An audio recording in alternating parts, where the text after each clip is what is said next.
ഇന്ന് നമുക്ക് നല്ല നാടൻ രുചിയിലുള്ള നെയ്യപ്പത്തിൻ്റെ റെസിപ്പി നോക്കാം കേട്ടോ. നെയ്യപ്പം ഉണ്ടാക്കിയിട്ട് ശരിയാവാത്തവരാണെങ്കിൽ ഇതൊന്ന് കണ്ടിട്ട് ഉണ്ടാക്കി നോക്കുക. അടിപൊളിയായിട്ടുള്ള നെയ്യപ്പം ഉണ്ടാക്കിയെടുക്കാൻ പറ്റും. അപ്പം നമുക്കിതെങ്ങനെയാണ് ഉണ്ടാക്കുന്നത് നോക്കാം.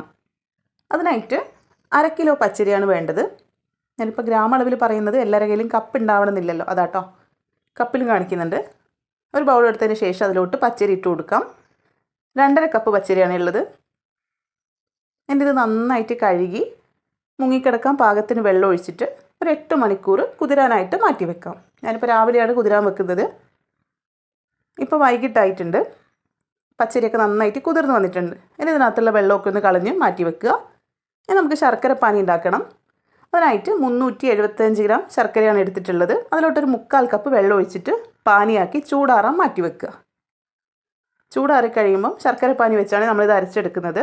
ഒരു മിക്സിയുടെ വലിയ ജാർ എടുത്തതിന് ശേഷം അതിലേക്ക് കഴുകി വാരി വെച്ചിരിക്കുന്ന പച്ചരി ഇട്ട് കൊടുക്കാം. അതിലോട്ട് 1 ടീസ്പൂൺ നല്ല ജീരകവും 5-6 ഏലക്കായ തൊണ്ട് കളഞ്ഞ് കുരു ഇട്ട് കൊടുക്കുക. പിന്നെ ഒരു 1/4 ടീസ്പൂൺ ഉപ്പ്, അത് ഇതിനകത്ത് കാണിക്കാൻ മറന്നു കേട്ടോ. 1/4 ടീസ്പൂൺ ഉപ്പ് ചേർത്തിട്ടുണ്ട്. ഇതിലോട്ട് ചൂടാറിയ ശർക്കര പാനി ചേർത്ത് തരിതരിപ്പോടെ അരച്ചെടുക്കുക. ഒരുപാട് നന്നായിട്ട് അങ്ങ് അരയണ്ട. എല്ലാത്തിലും നന്നായിട്ട് അരയ്ക്കണം എന്നല്ലേ പറയല്. ഇതിനകത്ത് നന്നായിട്ട് അരയ്ക്കണ്ട. കണ്ടില്ലേ, ഒരു ചെറിയ ചെറിയ തരികൾ കയ്യിൽ കാണുന്നില്ലേ, അതുപോലെ വേണം കിട്ടാനായിട്ട്.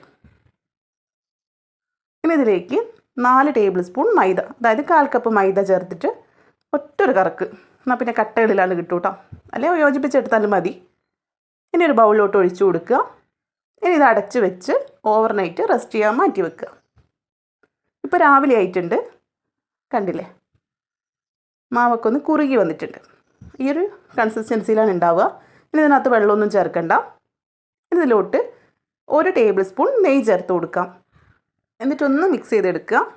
അതിനുശേഷം ഇതിലേക്ക് 1 ടീസ്പൂൺ എള്ള് ചേർത്ത് കൊടുക്കാം, കറുത്തെള്ള്. എന്നിട്ടെല്ലാം കൂടെ ഒന്ന് യോജിപ്പിച്ചെടുത്ത് കഴിഞ്ഞാൽ മാവ് റെഡി ആയിട്ടുണ്ട്. ഇനി ഒരു ഇരുമ്പിൻ്റെ ചീൻചട്ടി അടുപ്പത്ത് വെച്ചിട്ടുണ്ട്. ഇനി ഇതില്ലെങ്കിൽ അടികട്ടിയിലൊരു പാത്രം എടുക്കുക. അതിലോട്ട് വെളിച്ചെണ്ണ ഒഴിച്ചു കൊടുക്കാം. ഇനി ഇതിലേക്ക് 1 ടീസ്പൂൺ നെയ്യ് ചേർത്ത് കൊടുക്കാം. നെയ്യപ്പത്തിന് എങ്ങനെയാണ് ഈ പേര് വന്നതെന്ന് അറിയാവുന്നവരുണ്ടെങ്കിൽ ഒന്ന് കമൻറ്റ് ചെയ്യണേ. ഞാൻ ഉമ്മാമനോട് ചോദിച്ചപ്പം പറയായിരുന്നു, അവർക്ക് എല്ലാത്തിനും സംശയമാണ്.